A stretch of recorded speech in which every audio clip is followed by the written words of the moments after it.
Local potential or action potential? How does a neuron decides?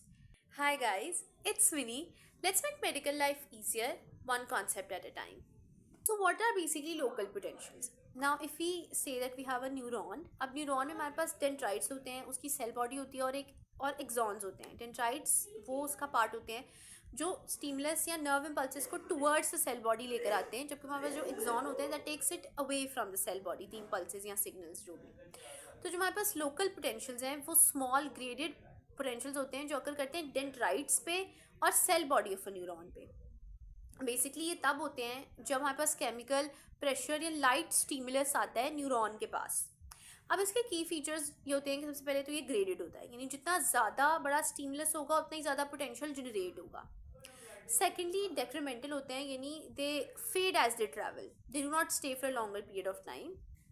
Thirdly हमें इसमें कोई threshold की ज़रूरत नहीं पड़ती. एंड फोर्थली समेशन इनका एक फीचर है, that is they can add up, यानी स्मॉल ग्रेडेड पोटेंशियल्स जो हैं वो एड अप हो सकते हैं. हम इसको एग्जांपल से समझ सकते हैं कि अगर हम किसी चीज़ को बहुत लाइटली टच करते हैं तो जो हमारे सेंसरी न्यूरॉन्स हैं वो graded local action potentials generate करते हैं. यानी अगर हम जितना प्रेशर लगाएंगे उतना ही ज़्यादा लोकल पोटेंशियल जनरेट हो जाएगा.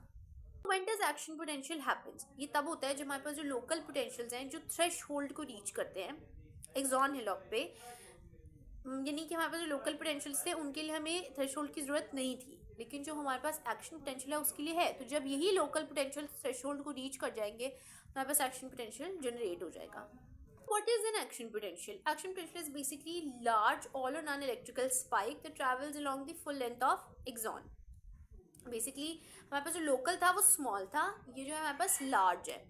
एंड ऑल्सो कि वो हमारे पास ऑल ऑन लॉ को फॉलो नहीं कर रहा था, ये हमारे पास ऑल ऑन लॉ को फॉलो कर रहा है और ये फुल लेंथ ऑफ एक्सॉन पे पास कर रहा है. तो इसी से हम इसके की फीचर्स को डिस्क्राइब कर सकते हैं. फॉर एग्जांपल ये नॉन डेक्रीमेंटल है, यानी ये फुल लेंथ ऑफ एक्सॉन पे ट्रैवल करता है और ये फेड नहीं करता विद टाइम. सेकेंडली कि इसमें हमारे पास रिफ्रैक्टरी पीरियड्स होते हैं, आइदर रिलेटिव और एब्सोल्यूट रिफ्रैक्टरी पीरियड. इसमें हमारे पास एक थ्रेशोल्ड स्टिमुलस होता है जिसको ये कहते हैं, जैसे जिस -55 मिली वोल्ट के अगर ये आएगा तो ही ये फायर होगा, which is ultimately the all और नन लॉ. हमारे पास सब और सुपरा थ्रेशोल्ड स्टिमुलस पे ये फायर नहीं करेगा, बल्कि हमारे पास एक थ्रेशोल्ड स्टिमुलस पे ये फायर करेगा. अब बेसिकली इट इज़ के once it fires it's like a firing gun and you can not stop it half way. Difference is that local potentials may or may not reach a nerve impulse, but action potentials are actually a nerve impulse. So yes.